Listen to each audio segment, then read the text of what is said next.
Seigneur, que ta grâce, seule ta grâce. Nous voulons instaurer un état de droit. Et dans un état de droit, il y a une justice indépendante. Ce n'est pas à l'individu Félix Tshisekedi de commencer à faire justice.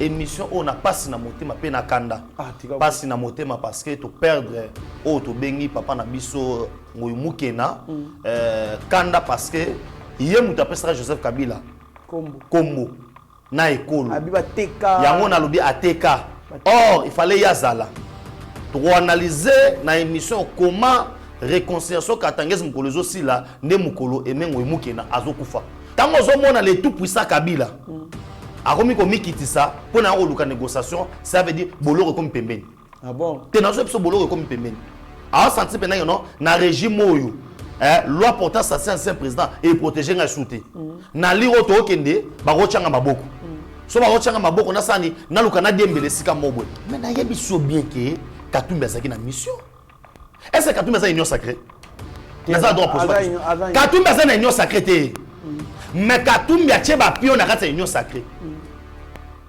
Parce que tous les communicateurs ya Katumbi bango bazo finga fachi.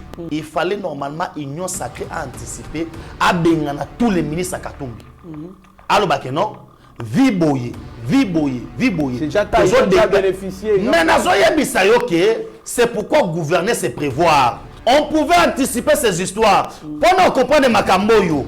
Bozonga na ba émission papa Kadiombo.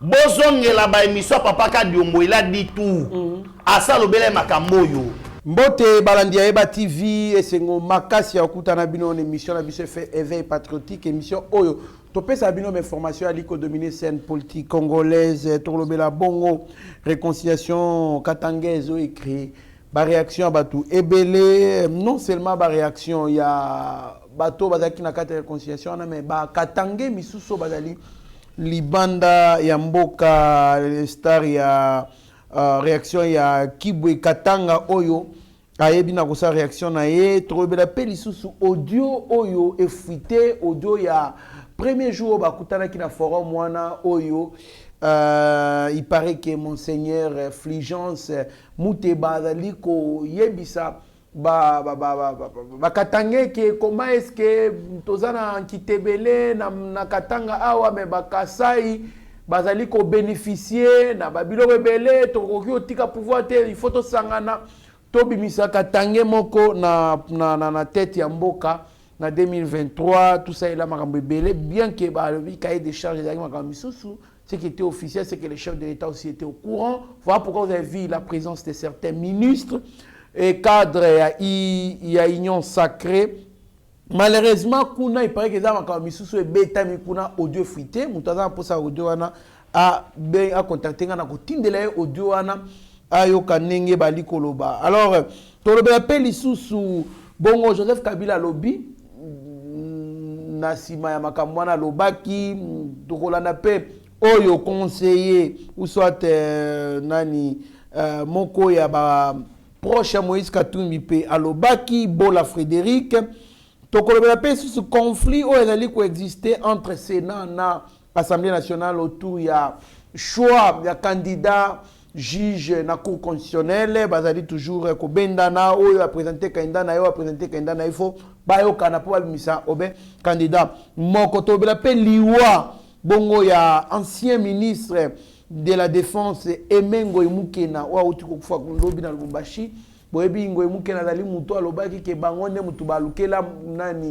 nani balukela Joseph Kabila ekolo na Katanga ba pesie na kombo Donc ba vidéo ezali wa mutu ana posa vidéo ana contacter ngana kotindela ye. Donc to ba appel isusu to le appel isusu réconciliation katangaise. Il y a aussi nani réaction, il y a Moïse Katumbi sur Liwa plutôt ya Ngoyi Mukena. Moïse Katumbi a réagi sur Liwa ya Ngoyi Mukena. Alors nous allons aussi parler de ça et puis tokota mozindo ba actualité misusu oyali ko dominer scène politique congolaise. Na mona mboka Benjamin Mwanasuka nde tokota na mozindo ya mainyoso na oti kotangela bino. Mbote mwana mboka Benjamin. Mbote ndeko Trésor Kandolo, mbote na bala nyonso ya Yeba TV. On zo banda émission on a passe na motema pe na kanda. Passe na motema parce que to perdre to bengi papa na biso Ngoyi Mukena kanda parce que ye muta pesera Joseph Kabila Kombo na ekolo abiba teka yango na lobi ateka.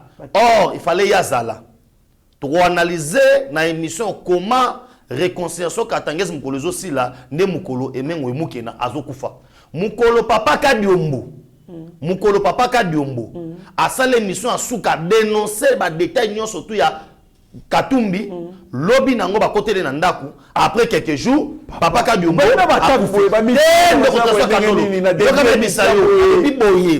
na lobby boye oyo ba mosala na biso parce que ndenge za boye eza su ya bomba mate ba étranger ba longoli ba gant sko kando lingo kanga ngai te ba tala lingo kanga nga olingo kanga ngai benene non allez-y te yango na so ke ba étranger ba longoli ba gant biso to ko fanda kimia te yango na bike non naza na émission na passe na motema pe na kanda. Très bien, mon amboka, Benjamin Mwanasuka, nous saluons la présence du DG Shadrach Lolo dans le studio Oyo. Toboni kuna réalisation Rabi Mokoko, secondé par Shaggy Ochudi Meshak, kuna na siwa caméra, donc qui Moimbaye Ba TV et Sengo Makasi d'être réunis pour nako sepelisa Baimboka. Mon amboka Benjamin Mwanasuka, réconciliation katangaise. Le face-à-face de Kabila et Katumbi. Mais avant que tout le monde les gens audio moko fitaki oyo bazaye ko solo la kuna mais c'est le contraire na oyo biso tozali koyoka, c'est-à-dire que kuna ezali conscientisation ya que biso tozana kitebele comment est-ce que batu misusu bazoya bakasayen bazoya awa ko dondo na ba minéraux na biso toki jamais vous en conflit sur biso photos à ini poto bimisa candidat moko entre Joseph Kabila na Moïse Katumbi na 2023 poto gagner belle élection on a jamais toki aux la diviser réaction na mwana mboka eza makambo soni pe mawa okinde nazo bisayo na beza makambo ya soni parce que tolani na audio na lobeza makambo soni pe mawa. Tangu na yebisa kiyo ne bandeli awa jour à liboso bika réconciliation ko uta na uti Lubumbashi na obini na lobby il y a une rencontre prévue entre Kabila et Katumbi parce que ndenge zali boye ma muso sala ezai souté tango zo mona le tout puissant Kabila akomi ko mikitisa pona ko luka négociation ça veut dire boloko comme pembeni ah bon te na zo biso boloko comme pembeni a senti pena yo no na régime oyo loi portant ancien président et protéger nga shooté na liro to okende ba rochanga maboko so ba rochanga maboko na sani na luka na diembele sika mobwe mais to zonga na biso awa na bisi batu awa ke à chaque temps il y a histoire na biso bo eskize nga po eloko na koloba awa l'église catholique et trahissera biso kaka to ba responsable de l'église catholique ba trahissera biso kaka vraiment to ko banda déjà l'église catholique a eu des problèmes avec Otto Bengi nani héros national Lumumba. Ils ont commencé des problèmes avec Lumumba. Tu es na Kabila. Donc l'église catholique va jouer à carte à l'étranger. Va jouer à carte pour déstabiliser la République démocratique du Congo. Il y a des étrangers. Il y a des étrangers. Parce que contre les étrangers. Les lots oyoyo. Nous voyons un monseigneur archevêque au Azali. À Sangisi Batou. Akei koloba liboso mokonza mboka eloko mususu. Que non, et ça n'a forme moko boye, to sangani kaka, réconciliation entre biso bakatangé, mais lelo oyo, ceux qui l'okuta numéro de téléphone to pesa na suka awa, ezalo bengo bezalo bengo trésor kandolo. audio wana ebimi officiellement ezali likambo ya réconciliation bakatange bakamona bango ya nini pour l'intérêt ce qui bakatange ozo comprendre na comme na makambo bakatange mais officieusement na suka awa ba infiltrer pe bango audio ebimi ba message wana ba benga kango incitation à la haine parce que na kata ba message wana kata ba audio wana on est en train d'inciter les gens base à la contre peuple moko boye na yebisa ki bino avant na keta on a outil le machine obiki non ba pesi so François obiki non il y a un groupe de politiciens ba misusu baza pembeni ya fachi ba misusu baza ba gouverneur oyo baza ba katanga ils te disent que non toza d'accord te que Kasayen akamba biso comment bino boza bazo baboye ndezo mambozo mono diona comment boza boye minéreza biso bino bokotika Kasayen akamba biso te. Or dans ce pays nakati te tolanda pe ceux qui princesse yeke wana Dominique wana loba pe eloko wana bi o bomona Tshisekedi azokende ko voyager eza pona côté ka ba minéré na biso. Mais c'est ce que je te dis, il y a un groupe WhatsApp. Maramona loba autant na loba kiango les gens n'ont pas crié. Na esa on azaki na Katanga balobi il y a un groupe WhatsApp, ce groupe là na kata groupe WhatsApp wana ezana batu mususu oyo mona pena ki abetela ka fachi maboko na moyi mais na butu ils sont en train de comploter. Pona bango na kata groupe wana c'est quoi? Yango mo ba mususu ba lâchaka muteme soki bango aleki na média à lâcher. Ngana autre zo kandolo to siliki il y a même des katangé mususu bango ba zo le rona ba s'appelle pompier ko sa nini ko boma moto mais au fond bango nde batinde loko wana. Et voir même aujourd'hui, vous allez comprendre même sur le plan médiatique, ils financent beaucoup d'argent na bato afinga mokonza mboka na bato sabotaka baction mokonza mboka na bato ba favorisaka ba fake news na ocho oka lisusu mai na munoko ko bosa na te tipo ya mandefu wana oyo mikolo azofinga mokonza mboka tipo ya mandefu akini wana alobaki ezana ba proche ya mokonza mboka ba bengaki ye pona ko féliciter ye voilà ndenga finga mokonza. Voilà. Il y a des proches, même les gens de la présidence, proches au président de la République, voilà. Pour na ba féliciter ye, c'est que au sali bien. Voilà. PZP va donner. Voilà. Yakoloba. Voilà. Yango na so ebisa OK, il y a un complot. Moi je dis toujours, ba service à sécurité na biso, ba ola la misu.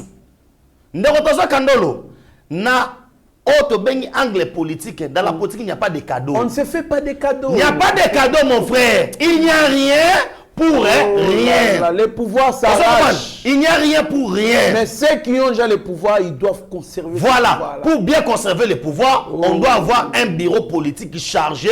Il y a la stratégie. Comment créer les stratégies pour conserver le pouvoir. On est en train de faire un complot à l'ENI. Aujourd'hui, maintenant, Dieu merci parce que bah, Dieu bimi. Yoza Moussa na Nzambi. Oza Katange. Nakati église na oteya. Bato ba nundu bakoya. Bato ba kongo bakoya. Oyebisa bango nini. Oyebisa bango nini.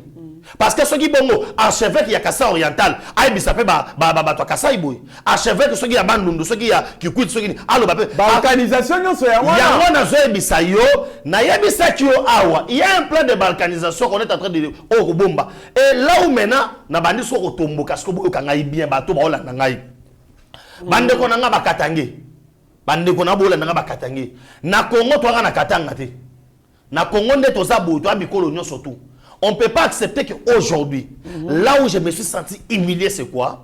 Mes frères Katangé, Kokamata, Kobetela, ba étranger ma beaucoup. J'ai vu même maire de la ville, il y a ville à Lubumbashi, Kobina, Kosote, maire de la ville, Kosote pour Nini, Kabila, Bayamanina, Katumbi. Les étrangers. Or, Kabila, mal positionné sur le plan politique. Ouais, ouais. Et aujourd'hui, il voit que non. Ah, et ça, c'est simple. Oyo, surtout, Oyo, ce sont nos députés nationaux. Les députés nationaux, ceux qui bango, Basimbaka Loi Noël Tchani, Balobake non, cette fois-ci, et Mata. et kita, nous devons protéger les postes clés à Mboka Nabiso, mais pas tout le monde va s'amaquer l'état. Comment un étranger, ça le roi Kandolo, n'est pas allé boyer, na Kekuna, na Monino, Ali Kandolo, na Benjamin, na Koti, na Rassalpon, na Bino, Trésor Kandolo, na Lobina, Eko Beta Kandolo, et tes frères, na Basser, na Yo, hein, en train de m'applaudir. Mais mon frère, place aux allées au Bakeno, et c'est le retour au boss en atteint. Les étranges, et puis Banani va dénoncer Bango. Obi, là où ça me fait mal, quand tu as la professeur Mova Sakanya. Très intelligent. J'ai dit, mais prof très intelligent. Attends ma kofi boye. Attends ma kofi boye. Nan limite que Kabila obeta Mova. Na lobi boye, attends ma kofi boye. Nan limite Kabila obeta Mova. Attends ma kofi boye. Katumbi. Très bien. Katumbi obeta Mova. Nan limite. Attends ma kofi boye nan limite. Mais je me vois que des professeurs d'université, Baïlunga et Lukamba, si milliers devant des étrangers en train d'applaudir, qu'est-ce que Katumbi va ramener du bon dans 2023? Et ça, c'est des vrais Congolais. Hein, les vrais Congolais en train de soutenir les étrangers. Pourquoi? Parce que dans leur tête, Kassaye a Konza Congo. Mais dans ce pays, nous avons eu un président à Liboso, Né Congo, à Konza Congo. On a eu deuxième président au espace Grand Équateur à Kondi Congo. Tous un président au Katangé, il y a Liboso 3 ans et demi à Kondi Congo. Toya tozui étranger au Katangé ba bengi ba non notre frère adoptif, parce que frère adoptif na bango ba yeko tchaye na pouvoir. Oyo lelo nous regrettons liwaya Aimé Moïbu Kena. Oh lelo azana mabele qui nous a dit clairement que to créer les mutu kombo, to créer les mutu tribu, to créer les mutu province, to longoli épée, na bot na makolo, to pesier soulier. Ils ont fabriqué un monstre. Mais le leader na bango. Le leader na bango, mais ce monstre là qu'est-ce qu'il a dit? Ayoko lobani. Bakatange bazaba ingra. Abenga bango benga. Comment quelqu'un bande ko nanga bo excuser ngai? En général, il y a des Congolais, 100% Congolais na monnaie kuna. Exemple net ministre sport wana. Qu'est-ce qui prouve à 100% Qu'est-ce qui prouve à 100%? Il y a mon habité. Non mon frère. Et comment ce pays est qui infiltré Makas. Voilà. Rien ne prouve qu'il y a un Congolais 100%. Tout ça dans le bon. Il y a mon habité. Kokende kokende ko applaudir muto abomimboko pendant 18 ans Trésor Kandolo madoko sa journaliste naza poso tuno mituna te mon frère tokena yo na ville à Lubumbashi. On nous a dit que tant Moïse Katumbi aza gouverneur c'était du calvaire azoteka na makala na nguba na nini nous avons vu Moïse Katumbi gouverneur ya Katanga Mobimba. Aya awa na makambo abale. Abimisa munduki na vema. Moïse Katumbi abimisa munduki na vema awa. Akoka ko digérer te que non état que sportif que vite à gagner.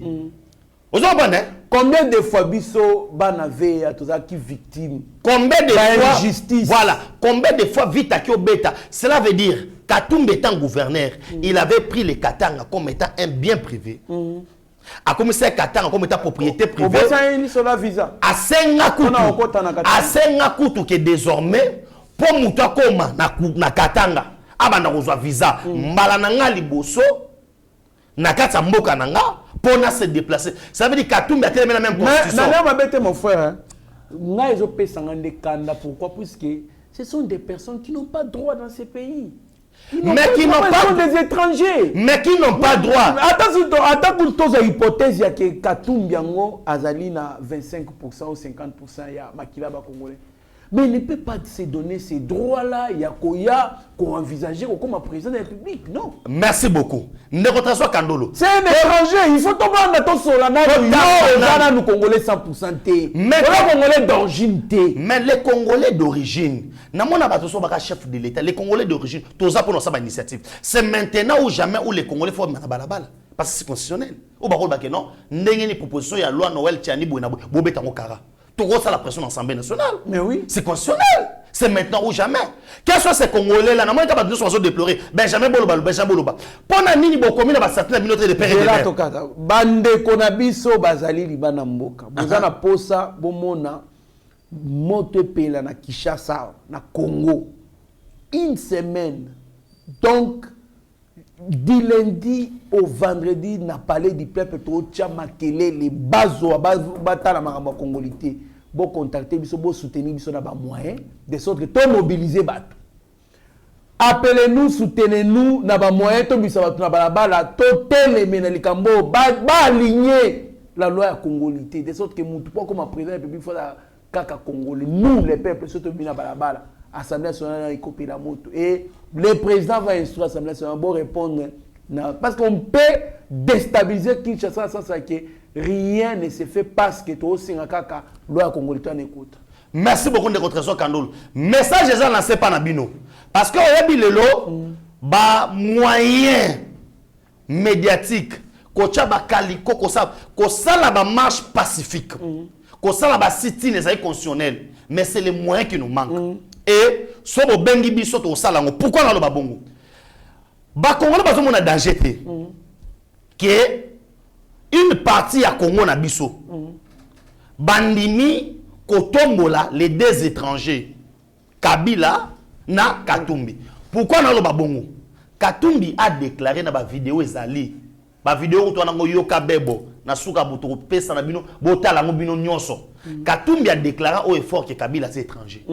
Kabila a déclaré a bisse sur ba passeport ya ba italien awa ya Katumbi, ya ba zambien awa et tout consort. Biso moko na miso mwana ya Katumbi. Hein? Monasko buzobe bando sama na mboka na biso.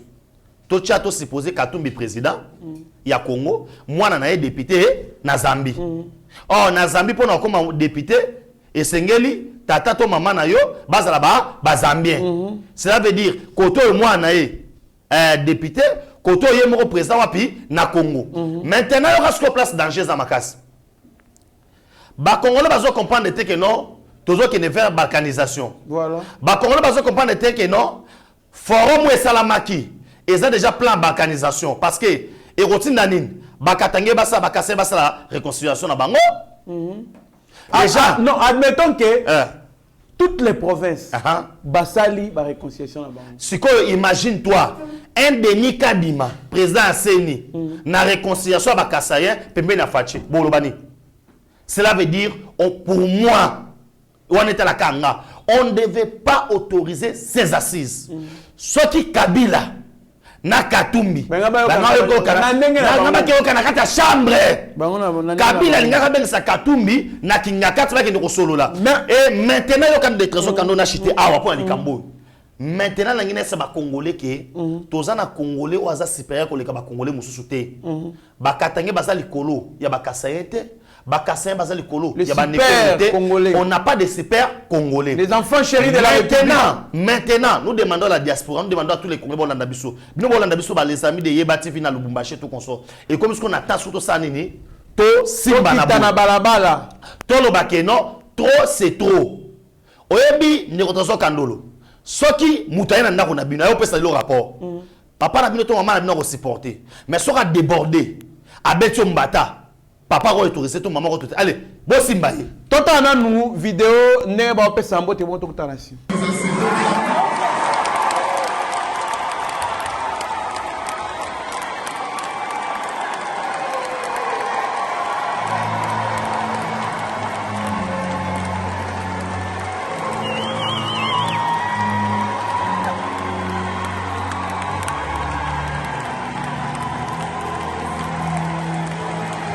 Moi, je suis Nasuka, total, wana Joseph Kabila, na Moïse Katumbi, Pesa Nimbote, Batuba Gangi. Vous pensez qu'il y a la sincérité la Batimbalio? Na politique. Ça la jeté. Na politique. Batikana pour un jour à Kozonga. Non. Au moins, Owana, Endimisika Malbana Biso Tolobaka. Nous avons dit que Fatia Bana retriqué na Genève, Batbaboya. Batbaboya. Bana Genève, Katumbi était le pion de Kabila. Mais il y a bien que Katumbi a une mission. Est-ce que Katumbi a une union sacrée?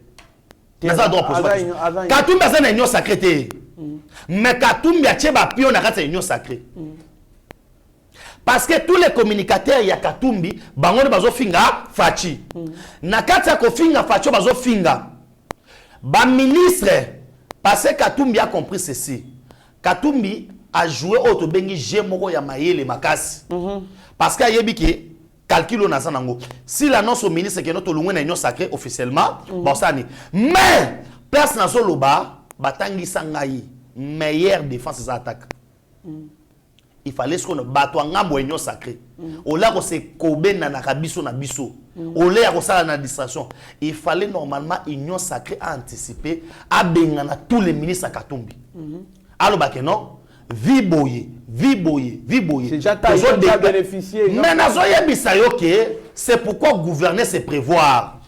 On doit toujours anticiper dans la politique. L'union sacrée, non. Comment on a une réaction? Oui, toi, tu as un problème au moins. Mais il y a un manité. Quand il y a un manité, il y a un manité. Moni il récit qu'on a écrit qu'on a boy ils ont réversé surtout ce qui te fatigue boyer ngana to kangama ndi mabambolo bana matoyi. Merci beaucoup Mwana Mboka Benjamin Mwana Souka, clôture du forum de réconciliation katangaise. Moi non plus je ne suis pas encore fatigué de vous entre guillemets des Congolais, a répondu Joseph Kabila à un participant qui a lancé nous ne sommes pas encore fatigués de toi Kabila. Pendant que Kabila était en train de parler, il y a eu, pour féliciter ces assises qui ont été organisées, il y a eu un Congolais dans la foule où a gagné Kabila to lembiote, il n'y a pas le bib, n'a pas dans les bibinote Congolais. Mais ce n'est qu'un visage revenir au pouvoir. Réaction dans bon, Trésor Kandolo, là, il y a un débat à niveau. Hein? Nous le savons clairement que Kabila ne retournera plus na pouvoir. Oui. Et quand Kabila les allait soutenir Katumbi na 2023. Parce que Herrera Salaki, il y a Rosa Chadar et Kocha, il les regrette pour ça.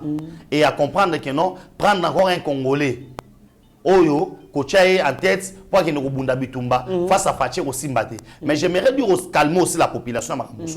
Face à bilan, il y a Fachi, Bacha Kabila. Bacha Katumbi, Bacha Maman Olive, Bacha Batuto Yebi wana ya Kabila wana. Hein? Face à Bila Fachi, le bilan est largement. Voilà. Maintenant, les deux personnalités. S'il vous plaît, mon frère, na Facebook na biso Benjamin Mwana Souka kende na Trésor Kandol officiel page Facebook OME ngo banamona.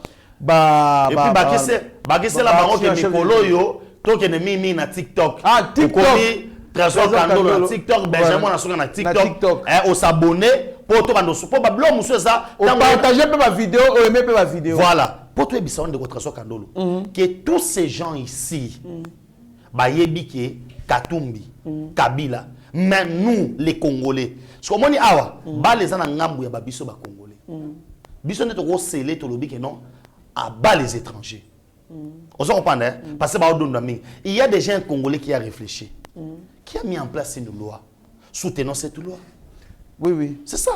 Merci beaucoup, Mwana Mboka. Joseph Kabila, ce qui est important, ce n'est pas la cérémonie de réconciliation, mais plutôt la cérémonie de l'unité du Katanga. C'est que, ça ce n'est qu'un préalable.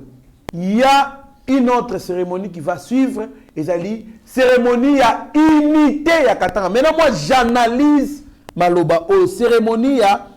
Oh, c'est très important. Et la cérémonie à unité du Katanga. Unité du Katanga. Unité du Katanga.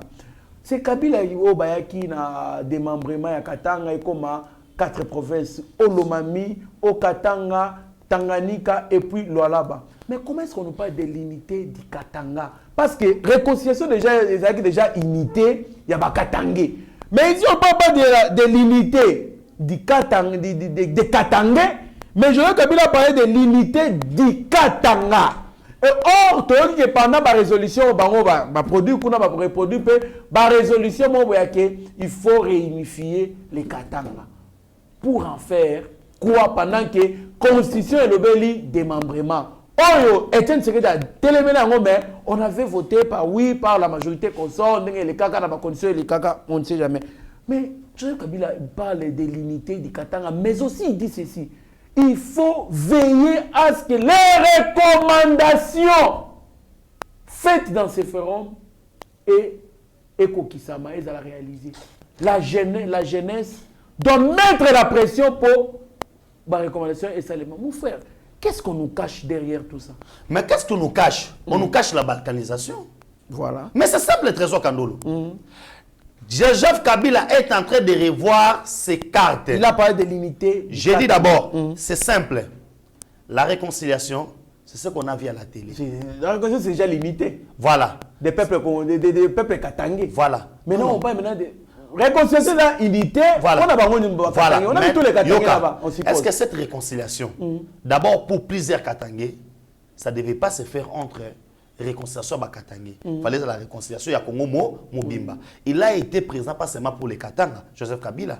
Il a été présent pour le Congo tout entier. Il fallait la réconciliation, il y a des Congolais surtout. Quand il parle de l'unité, c'est simple. Nous avons l'audio. Nakati ya audio, Nesko Besika place bazo kundo la sikoyo, unité katangaise. Nakati unité katangaise, bazo bimisa ba message à incitation à la haine. C'est pourquoi na maloba na lobby on a fait appel à la jeunesse.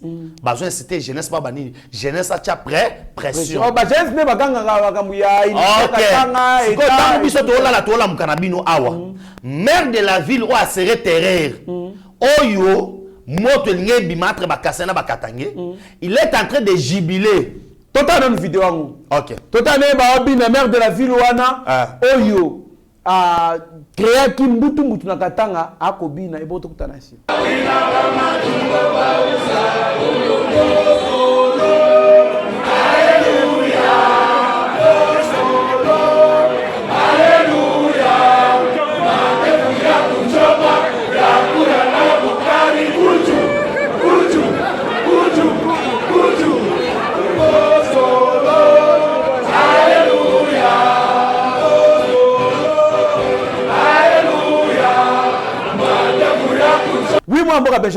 Pièce contre pièce, yango wana.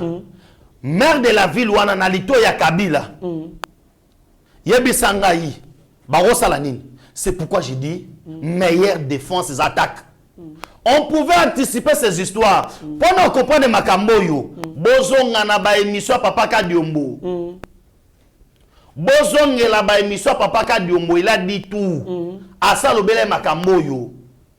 Loko abato to ana bangota musu bazoboya koyoka bazoboya kokomisa makambo ebele pa mokonza mboka toko sutuka. Les gens se préparent très bien.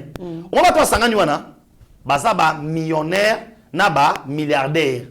Wana élément na kobosa na ngote. Or, nous avons vu la haute cour qui est la cour constitutionnelle comment numéro 1 nango a été corrompu. Aspect wana de trésor Kandolo kobosa na ngote que les Congolais sont faciles pour n'avoir son conscience na bango au travers les billets de banque. Si koyo bato basangani wana baza ba milliardaire na ba millionnaire o baza wana. Il y a de ces gens maintenant nakata marambota nzo ba non maintenant il faut l'unité du Katanga. Nous avons les autorités administratives o bazo kamba Katanga o baza wana. Ils sont dans ces rencontres là. Baza nakata ba complot nocturne. Oh bango ni baza na gestion. Il y a Katanga. Vous attendez à quoi? Ozo kansake non biloko Kabila lobby makambo no surtout eza pona sepesa minoko bato. Non, eza pona sepesa minoko ya bato te. J'ai vu les bateaux Katumbi a okende Kalemi. Mais yo ka ba langage ozo makuna na Kalemi. Oh bato to bazo loba lelo oyo bande konanga bakatangé. Oyo lelo bazo appeler bino na unité, bazo appeler bino na boye. Mais vous avez donné à ces gens le nom. Bon, sali bango bazali. Mais ce qui est le Katumbi comme président, il y a de la République. Bon, je l'ai fait venir à Nazem. Mukolo Malaika. Il n'est pas à Katangé. Pour le bénéficier de forum.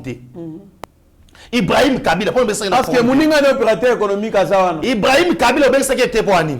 Et tel Kabila, le bénéficier de Poani. Bah, on va quitter pour la forum. Pourquoi? Pour on va Katangé. bozo bato faible esprit, on a tout compris. Ba Congolais bando ba non acharnement oh boy na boy. Vous comprenez maintenant que non et ça na bande ko na biso. O ba kena ko ba fils adoptif, o ba zo na famille pour na bébé sa famille.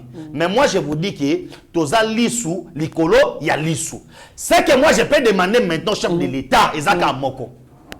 Général Tumba. Avec tous les respects on peut ça. Général Tumba nani? Oh, général Tumba ba que la PB. Tumba Boamunda. Chargé à maison militaire. Maison civile militaire. Maison militaire, chef de l'État. Il est grand temps à proposer na Mokonza Mboka, à son Mokonza Mboka.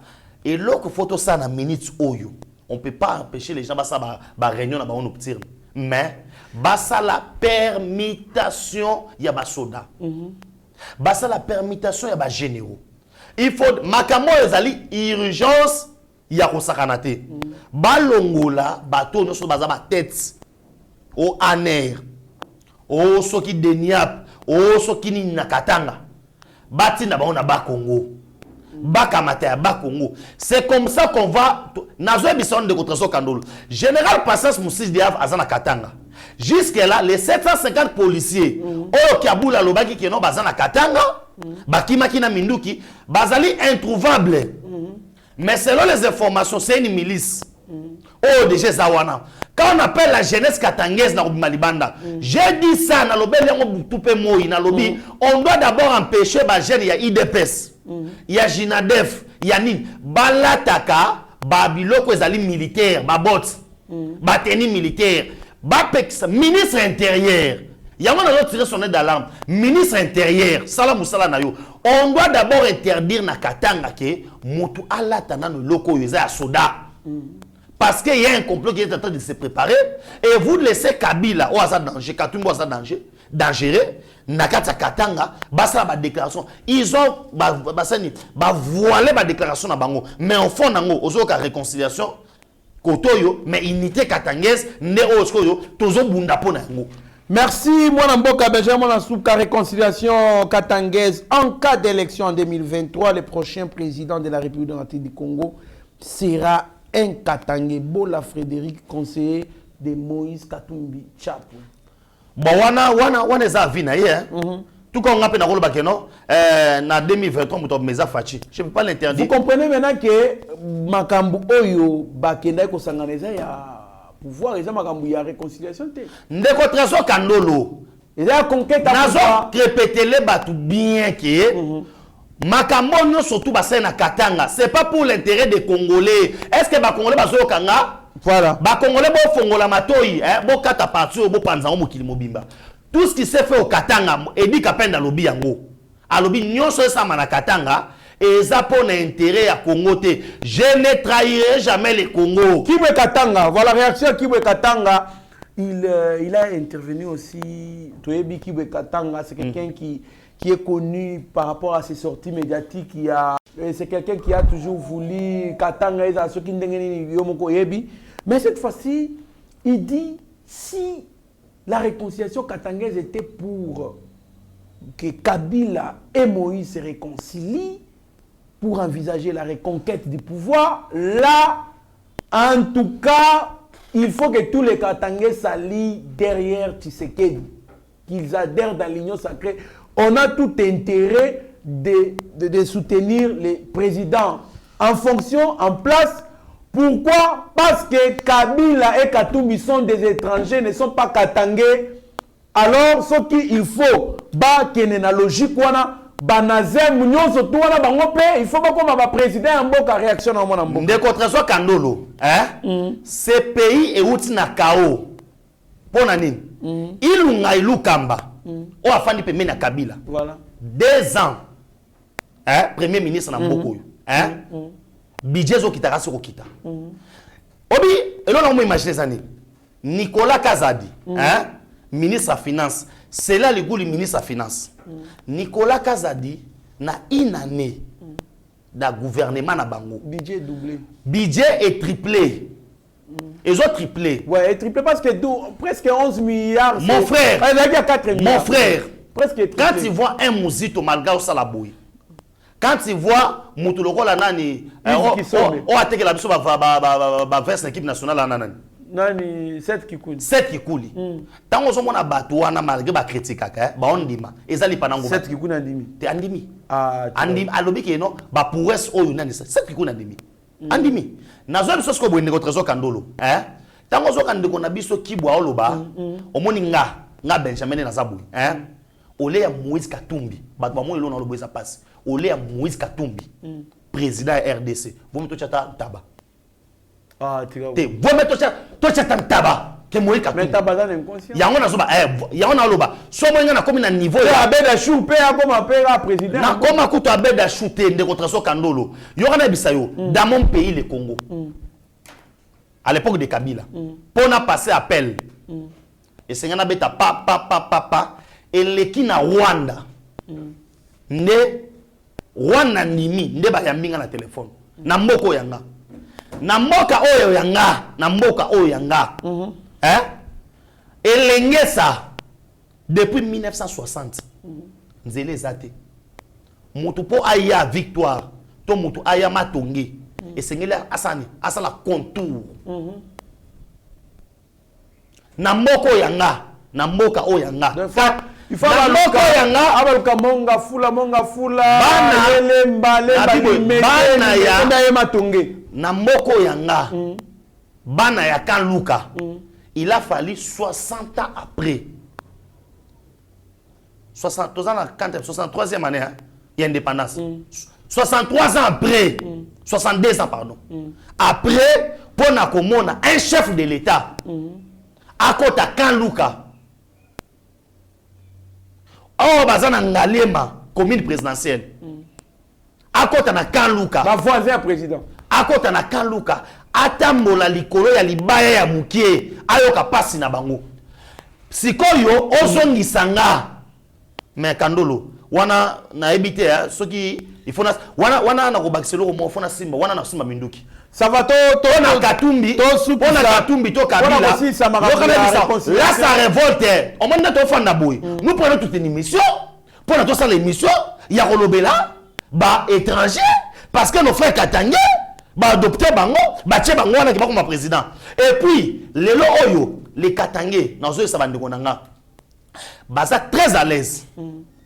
Il y a réconciliation ya Katumbi na Kabila, mais ils sont mal à l'aise comme on a bandeko na bawa kasaye ko sala moto côté Kalipa côté Kanguba. Ça c'est que le Belge a réussi vraiment non à semer la haine entre les Congolais. Moi Namboka Tosuki Sanaliwa, il y a ancien ministre de la Défense Emengo Imukena à Lubumbashi Bandalo Biwana vers 21h on m'a appelé wana baocha déjà nanani na morgue.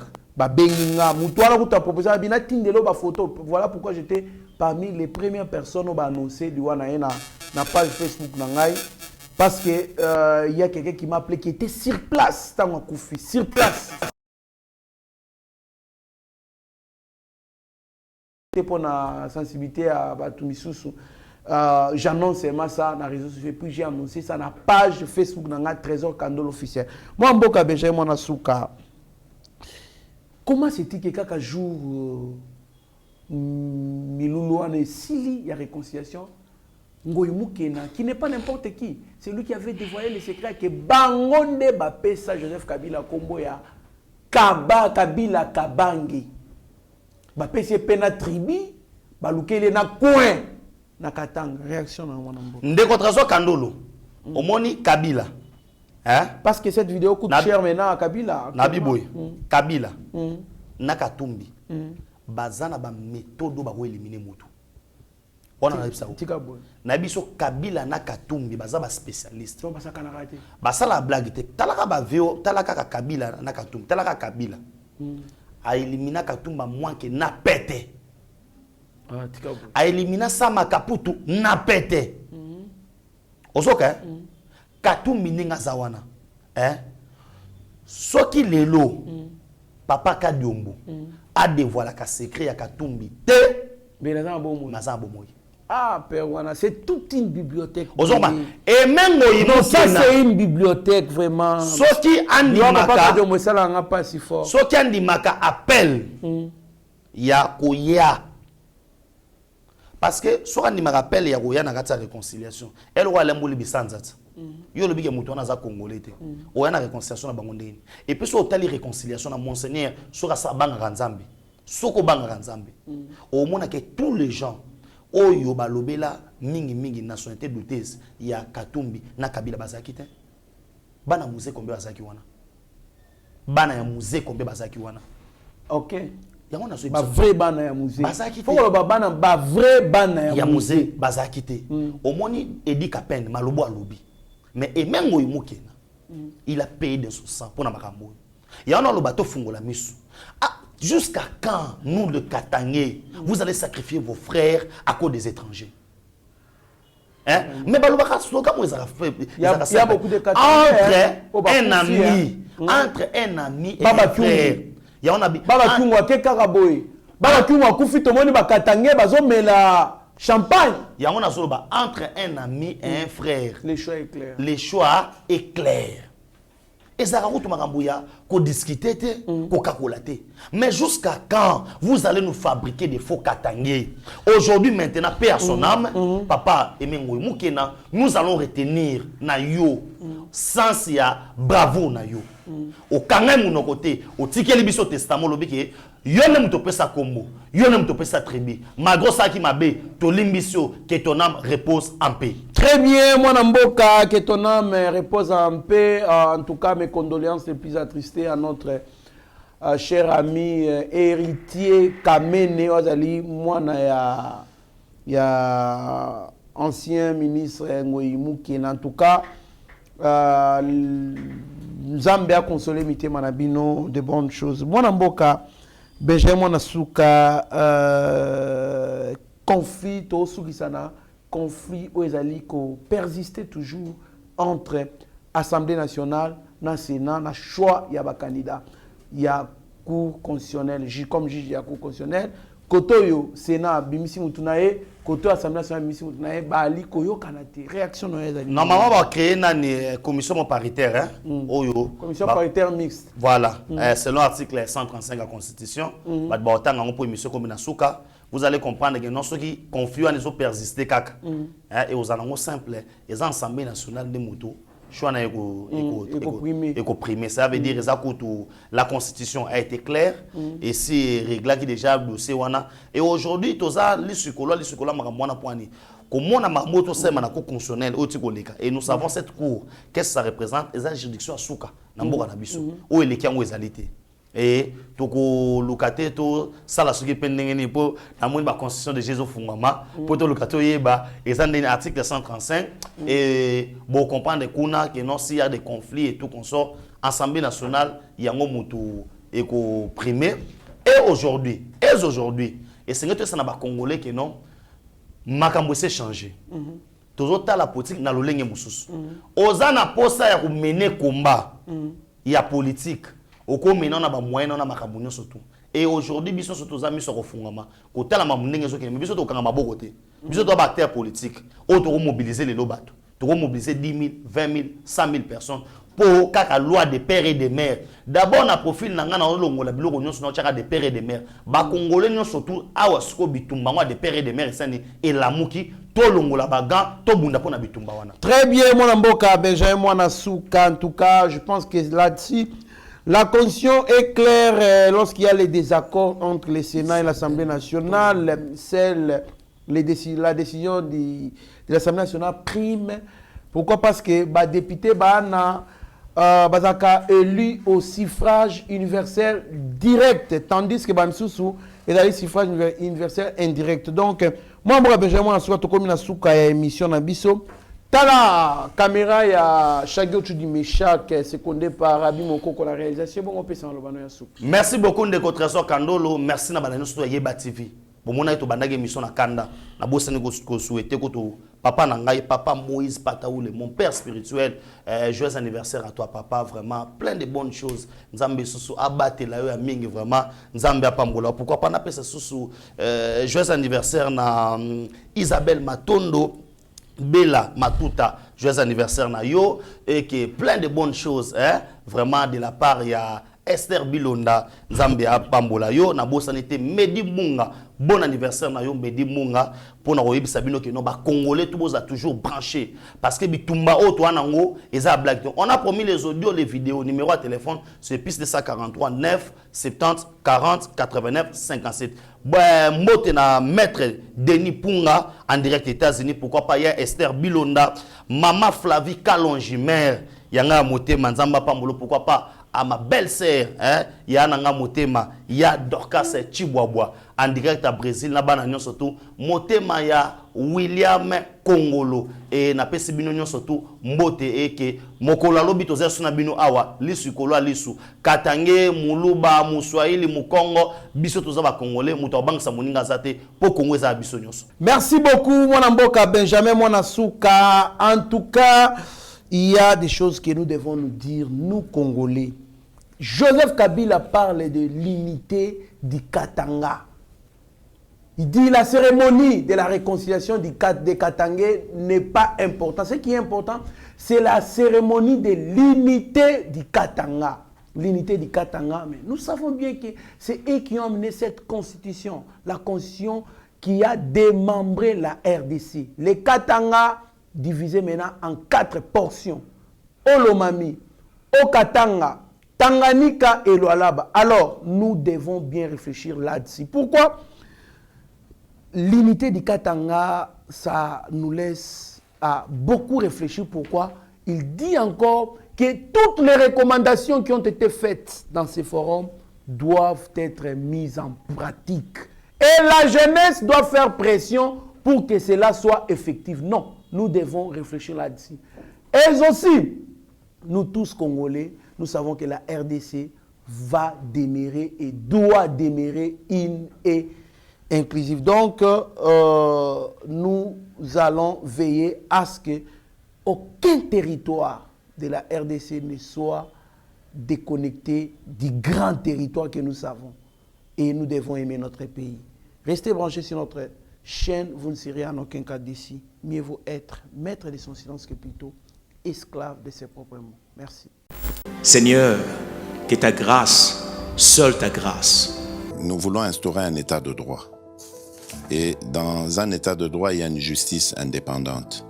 Ce n'est pas à l'individu Félix Tshisekedi de commencer à faire justice.